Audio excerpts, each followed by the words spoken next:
मोक्ष बड़ी घटना है और उस बड़ी घटना की बड़ी तैयारी ज़रूरी है।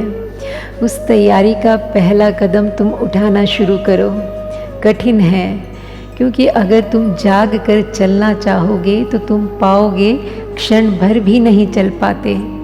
अगर भोजन तुम होश से करना चाहोगे तो एक आध कौर लिया तो बहुत, फिर भटके, लेकिन बार बार लौटते रहो, पकड़ पकड़ कर अपने घर आते रहो। फिर जब याद आ जाए कि अरे कहाँ चला गया, फिर चबाने लगे बिना होश के, फिर लौट कर आ जाओ। फिर हाथ को शिथिल कर लो, फिर से अपने को जगा कर बैठ जाओ और फिर से भोजन शुरू कर दो। राह चलते चलते एक कदम चलोगे, होश रहेगा, दूसरे कदम पर फिर बेहोशी आ गई, फिर कोई ख्याल उतर आया, फिर किसी ख्याल में खो गए। जब याद आ जाए फिर अपने को संभाल लो। शुरू में तो ऐसा ही होगा, पकड़ोगे खोओगे, पकड़ोगे खोओगे, हाथ लगेगा धागा, छूटेगा 1000 बार। तुम फिक्र मत करना, 1000 बार छूटे तो 1000 बार पकड़ना, इससे हताश भी मत होना, क्योंकि यह बात ही ऐसी है कि सधते सधते ही सधती है। यह बात इतनी मूल्यवान है कि यह एक दफ़ा में सध जाती तो इसका कोई मूल्य ही न था। ये कोई मौसमी फूल नहीं है कि डाल दिए बीज और 2-4 सप्ताह में फूल आ गए। ये तो देवदार और चिनार के बड़े वृक्ष हैं जो बहुत समय लेते हैं, बड़े होते हैं, आकाश को छूने जाते हैं। मोक्ष से बड़ी और कोई घटना इस संसार में नहीं है, ना इस संसार के बाहर है। मोक्ष महत्तम घटना है, इसलिए उसके लिए जितना भी श्रम किया जाए वह अंततः थोड़ा है। जब मोक्ष की उपलब्धि होती है तो पता चलता है जो हमने किया था वह ना कुछ था। हाँ, जब तक मिला नहीं है मोक्ष तब तक ऐसा लगता है कि कितना कर रहे हैं और कुछ भी नहीं हो रहा है।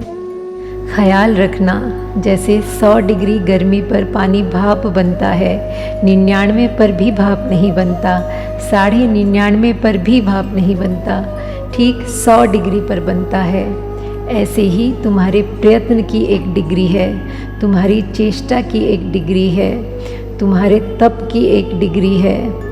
ठीक उस जगह आकर अचानक रोशनी हो जाती है, अंधकार कट जाता है। उसके एक क्षण पहले तक गहन अंधेरी रात थी। हताश मत होना, लौट मत जाना, यह मत सोचना कि क्या फ़ायदा। हो सकता है तुम 97 डिग्री पर थे कि 98 डिग्री पर थे और लौट गए, निराश हो गए। एक कदम और, लौटना ही मत। जीवन की एक ही बात को याद रखो तो महावीर का सारा सार संचय तुम्हारे पास रहेगा। उठो जाग कर, बैठो जाग कर, चलो जाग कर, बोलो सुनो जो भी करो, अपने को झकझोर कर। भीतर दिया जागने का जगा रहे। जाग कर सुनो, जाग कर सुनने का अर्थ है सुनते वक्त तुम कान ही कान हो जाओ। तुम्हारा पूरा शरीर कान की तरह काम करे तो जाग कर सुना। भोजन करते वक्त तुम स्वाद ही स्वाद हो जाओ, तुम्हारा पूरा शरीर बस भोजन करे। चलते वक्त तुम पैर ही पैर हो जाओ, बस तुम चलो। सोचते वक्त तुम मन ही मन हो जाओ, फिर सिर्फ सोचो। बस एक ही ख्याल रखना कि जो भी कृत्य हो वह मूर्छा में ना हो। अगर हाथ में आकर होश छूट जाता हो तो इतना ही ख्याल रखना कि थोड़ी चेष्टा और। होश को मापने का कोई उपाय नहीं है, इसलिए तुम्हें टटोल कर ही चलना होगा। मगर एक बात पक्की है, जिन्होंने खोजा उन्हें मिला। अगर तुम्हें ना मिले तो ऐसा मत सोचना कि होश मिलता ही नहीं। अधिक लोग जल्दी ही ऐसा सोच लेते हैं कि ना कोई परमात्मा है, ना कोई आत्मा है, ना कोई होश है। यह कुछ होने वाली बात नहीं है। इस तरह से हताश मत हो जाना।